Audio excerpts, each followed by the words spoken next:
Isang mapagpalang oras po sa ating lahat at nandito naman po tayo ngayon upang pagnilayan ang ating ebanghelyo sa madaling araw na ito sa Pilipinas. At sa panimula po ay manalangin po muna tayo sa ngalan ng Ama, ng Anak, ng Diyos Espiritu Santo. Amen. O King of Glory, send us the promise of the Father, the Spirit of truth. May the Counselor who proceeds from you enlighten us and infuse all truth in us, as you have promised. Amen.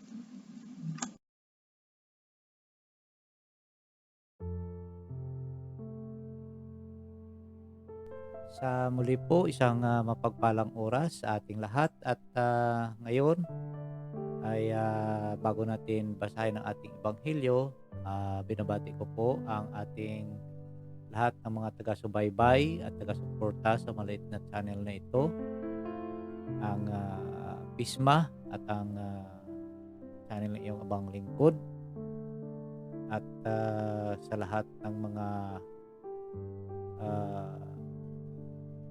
kasama ko dito na ngayon wala dahil busy sila at hindi magkapareho ang aming mga oras. But then, nevertheless, sa puso't isipan ay kasama rin natin sila. No? Ang aking mga kasamahan, ang ating atod na gwapo, Prisma Romel Timbrevilla, ang gwapo nating auto direct sa Order of Chicago, si Kapitan Romel Palma, sila Tatay Ted sa Italy, Kapike sa Roma, si Cap Juban at sika Tisma Rona, si Nanay Lo sa Israel, sila Cap Andrew, Cap Saldi, Cap Dance, Sis Hena, Sis Meg, Sis Florence. Then namimiss ko na rin sila Sis Bernice Moment, Sis Gaya, at sa lahat-lahat na sama natin noon sa ating pagninilay. At si Kapisma Romy ng Canada. So sa lahat sa inyo, ako'y nabumbati sa inyo ng isang mapagpalang oras. At lalo na yung mga kaklase ko sa high school, si Ame, si Glinda, Noliose, si Telma, si Nang Nenet, sila Joy Babak, sa lahat siguro ngayon. At sa lahat na mabanggit na klase namin sa college, lahat ng mga mag-anak ng aming mga samahan dito na nanonood sa at nakikinig sa ating pagninilay na ito, at sa lahat nating mga sa muli mga taga-suporta. Marami pong salamat sa inyo at naway huwag kayong sawang magsuporta, patuloy sa pagsuporta sa maliit na channel na ito by sharing and likes ng ating at subscribe especially ng ating channel. So ngayon po ay babasahin na po natin ang ating ebanghelyo sa madaling araw na ito sa Pilipinas. Ang mabuting balita po ng ating Panginoon ayon kay San Lucas, Kapitulo 11, versikulo 1 hanggang 13. Minsan, nananalangin si Jesus. Pagkatapos niya, sinabi ng isa sa kanyang mga alagad, Panginoon, turuan po ninyo kaming manalangin katulad ng ginawa ni Juan sa kanyang mga alagad. Sinabi ni Jesus, kung kayo'y mananalangin, ganito ang sabihin ninyo, Ama, sambahin nawa ang ngalan mo. Magsimula na sana ang iyong paghahari. Bigyan mo kami ng aming makakain sa araw-araw. At patawarin mo kami sa aming mga kasalanan, sapagkat pinatawad na namin ang bawat nagkasala sa amin. At huwag mo kaming iharap sa mahigpit na pagsubok. Sinabi pa rin niya sa kanila, ipalagay natin na ang isa sa inyo'y nagpunta sa isang kaibigan, isang hating gabi, at nagsabi, Kaibigan, bigyan mo muna ako ng 3 tinapay. Dumating kasi ang isa kong kaibigan, naglalakbay at wala akong maihain sa kanya. At ganito naman ang sagot ng kanyang kaibigan, sa loob ng bahay, huwag mo na nga akong gambalain. Nakatrangka na ang pinto at nakahiga na kami ng aking mga anak. Hindi na ako makabangon pa upang bigyan kita ng iyong kailangan. Sinabi ko sa inyo, hindi man siya bumangon dahil sa kanilang pagkakaibigan, babangon siya upang ibigay ang hinihingi ng kaibigan dahil sa pagpupumilit nito. Kaya sinabi ko sa inyo, humingi kayo at kayo'y bibigyan. Umanap kayo at kayo'y makasusumpong. Kumatok kayo at ang pinto'y bubuksan para sa inyo. Sapagkat tumatanggap ang bawat humihingi, nakasusumpong ang bawat humahanap, at binuksa ang pinto sa bawat kumakatok. Kayong mga ama, bibigyan ba ninyo ng ahas ang inyong anak kung humihingi ng isda? Bibigyan ba ninyo siya ng alakdan kung siya ay humihingi ng itlog? Kung kayong masasama ay marunong magbigay ng mabubuting bagay sa inyong mga anak, gaano pa kaya ang inyong amang nasa langit? Ibibigay niya ang Espiritu Santo sa mga humihingi sa Kanya. Mga kapatid, ang mabuting balita ng ating Panginoon. Pinupuri ka namin, Panginoong Hesukristo. Sa muli po, isang mapagpalang oras sa ating lahat at ngayon po ay pagnilayan na natin ang ating ebanghelyo sa madaling araw na ito sa Pilipinas. Napakaganda ng ebanghelyo natin ngayon sa version ni San Lucas. So, ang Panginoon natin ay bibigay ng isang panalangin. So dito, bigyan ko lang ng pansin ang sinasabi ng ating Panginoon dito sa panalangin, bigyan mo kami ng aming makakain sa araw-araw at patawarin mo kami sa aming mga kasalanan. Ngayon,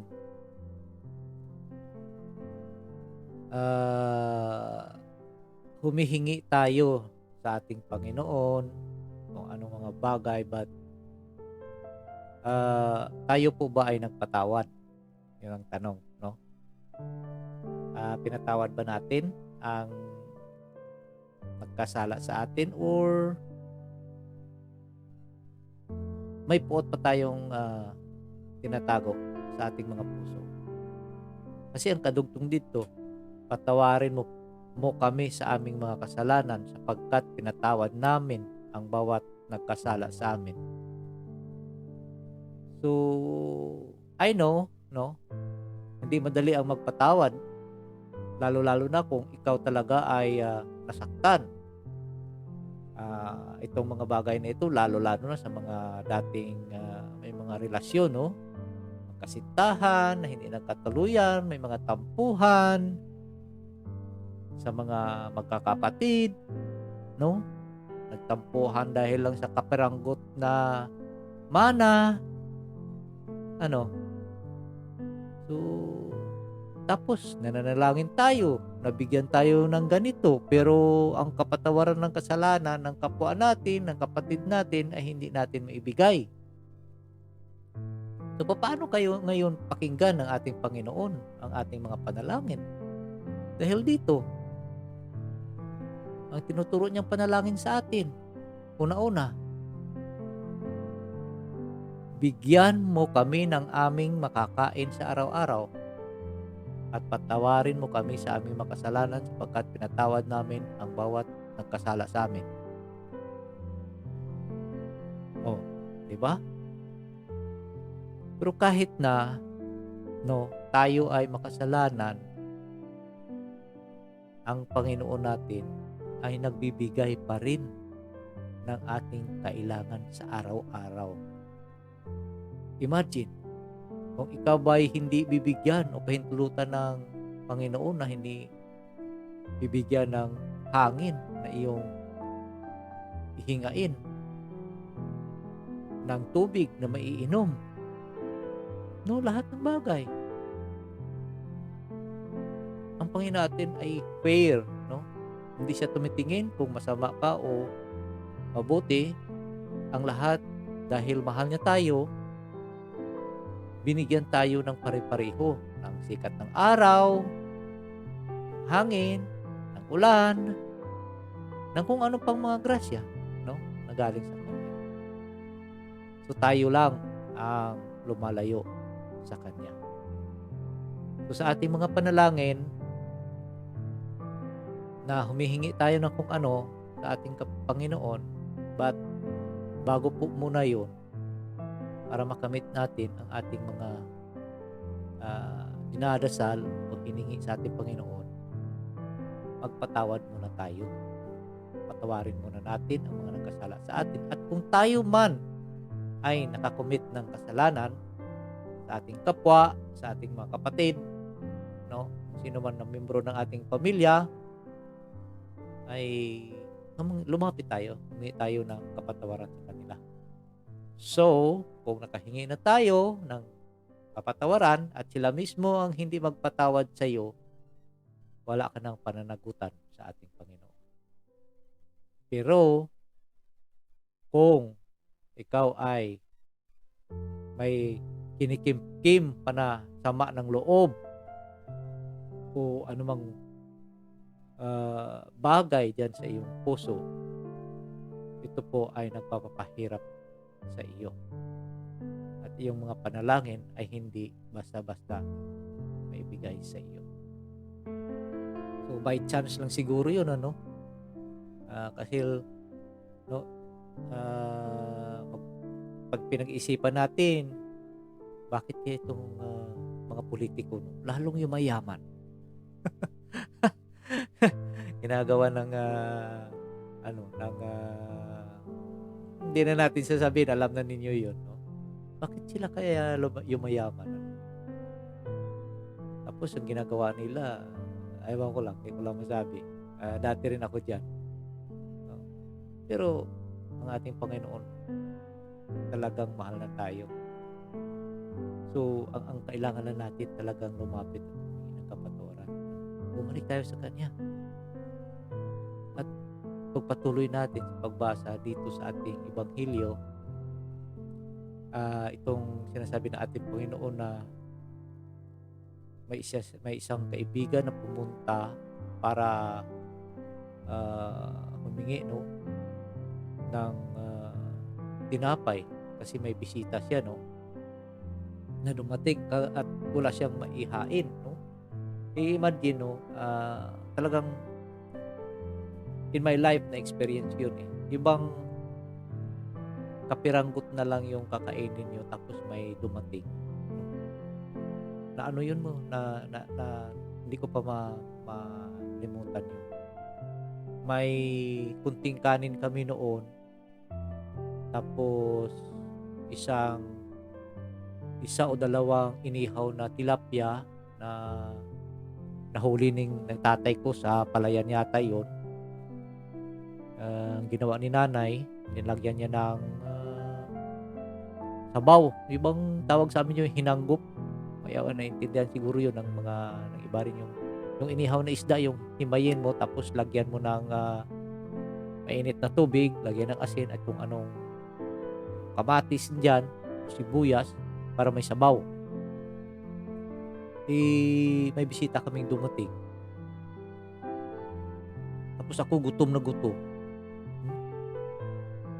Gutom na ako, gusto ko nang kumain pero pinauna mo na yung bisita. So, sa maikling sabi, nakakain ng bisita pero sila rin mismo parang nahihiya din, may natira pa rin, no? So, dito sa ating ebanghelyo, sinasabi dito that, ah, nagmamakaawa, no? Pumilit na bigyan, no? So, kung hindi man sa yung magkakaibigan kayo, but with your persistence, no? Na humingi ng tulong para maihain ka. So, sinasabi dito siya ay babangon siya upang ibigay ang hinihingi ng kaibigan dahil sa pagpumilit nito. No? Ang persistence ba? So, kagaya rin niya ng nung mga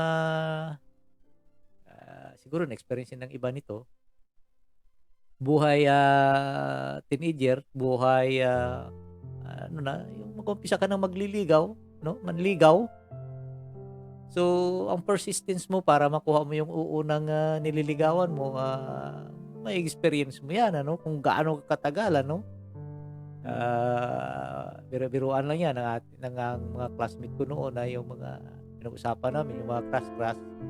So, siyempre, yung persistence mo kung hanggang saan, So, merong nagsasucceed din with persistence, meron ding nabibigo, no?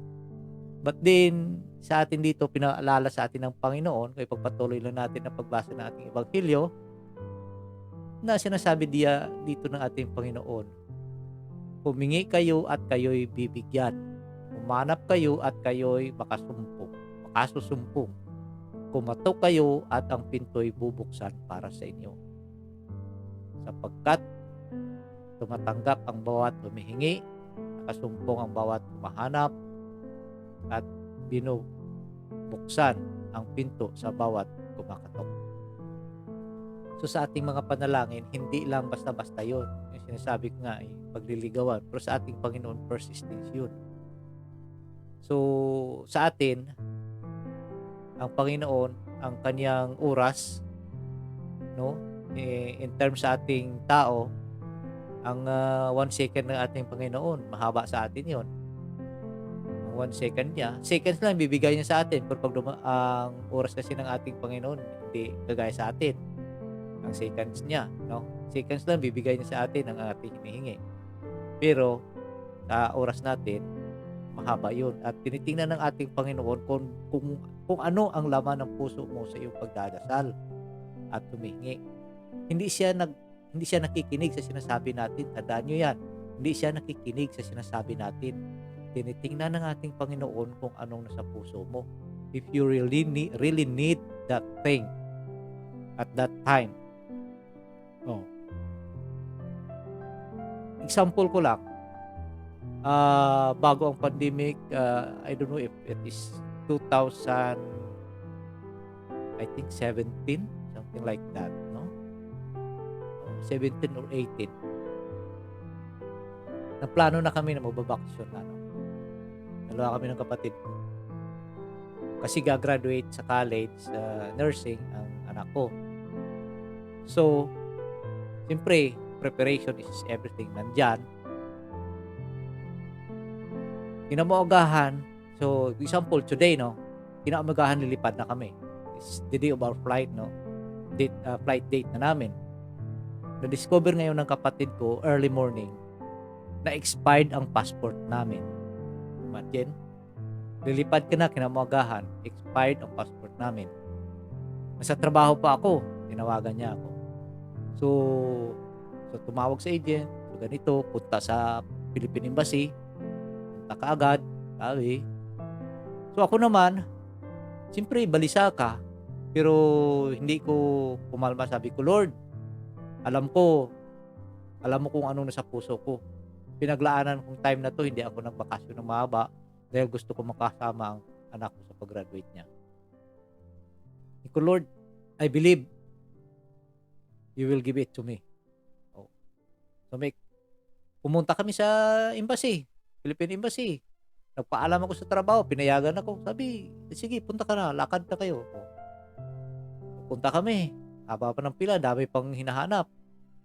So mga kapatid, dahil tinitignan ng Panginoon kung anong nasa puso mo, talagang at that time, ibibigay niya. So, maikling sabi, binigyan kami ng papel to flight sa araw, kinabukasan. Umuwi kami, gabi na, galing sa Washington DC. So, yun ang sinasabi ko. At ang sinasabi ng ating Panginoon sa ating Ebanghelyo. No? Humingi ka at ikaw'y bibigyan. Kumatok at ikaw'y bubuksan. Humanap ka at ikaw'y makakakita. Masusumpukan mo yung hinahanap mo. Basta in good faith at galing sa puso mo. Sabi ko na, ang Panginoon natin hindi tumiti o nakikinig sa sinasabi natin. Yes, of course, literally nakikinig siya, but then talagang nakikinig siya sa sinasabi ng iyong puso. Nakikita niya, most likely, most of the time, tinitingnan ng Panginoon kung anong puso meron ka. Yes, kung anong meron ka sa iyong puso.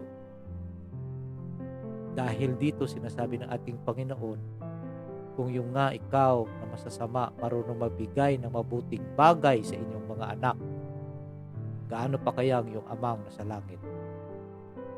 Ibibigay niya ang Espiritu Santo sa mga humihingi sa Kanya. Then, yun.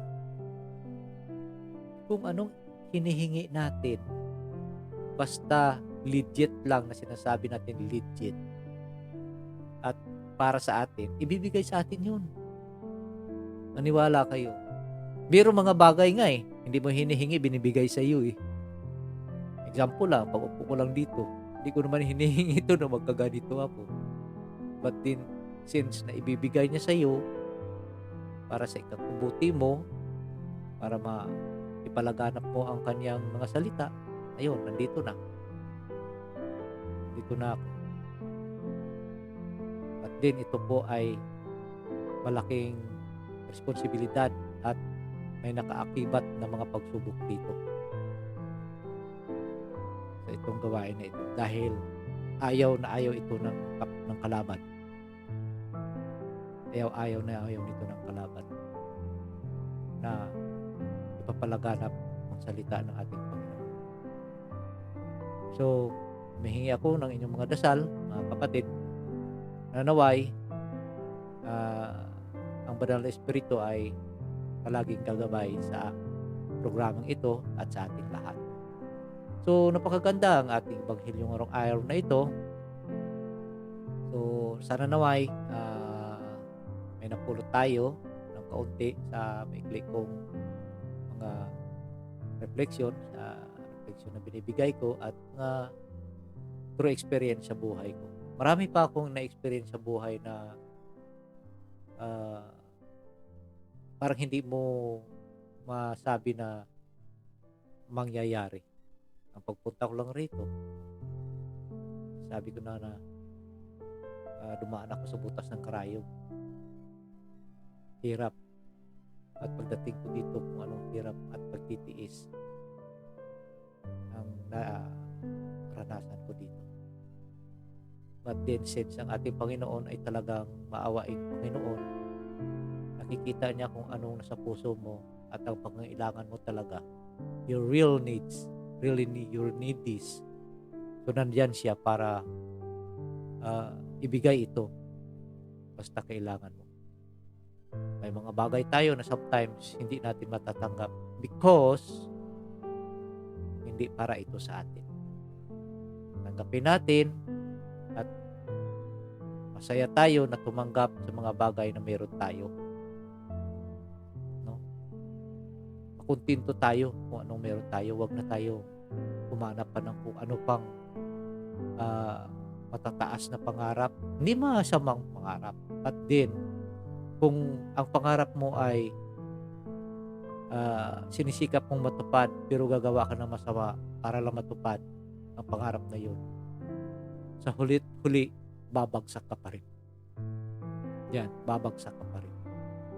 So, ang lahat, sanay, idadalangin natin palagi at uh,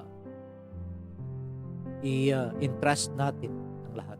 We will entrust everything to our Lord para po tayo ay may magandang buhay na susundin. Huwag nating hayaan na kung anong mga bagay na meron tayo sa ating buhay ngayon, in our success, o sa mga grasya na binigay sa atin ng ating Panginoon.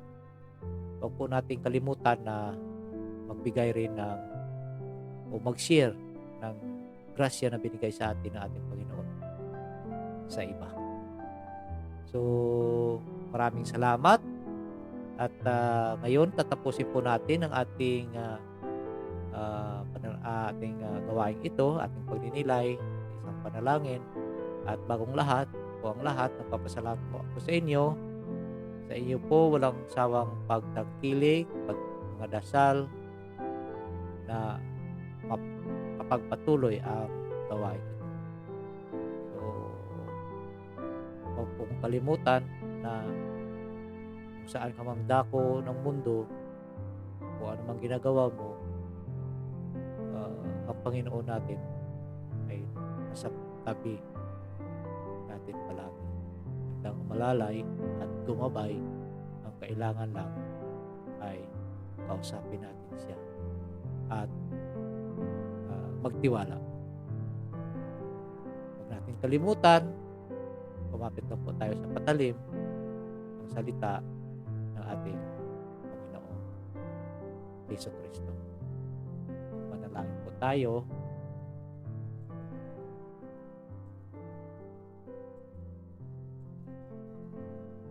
Sa ngalan ng Ama, ng Anak, ng Diyos, sa Espiritu Santo.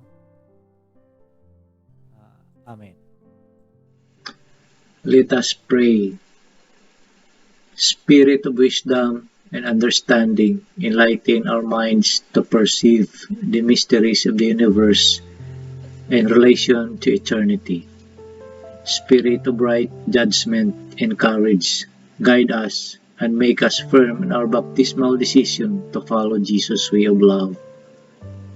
Spirit of knowledge and reverence, help us to see the lasting value of justice and mercy in our everyday dealings with one another.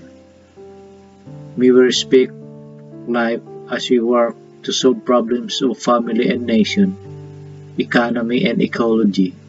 Spirit of God, spark our faith, hope, and love into new action each day. Fill our lives with wonder and awe by your presence, which penetrates all creation. Amen. Amen.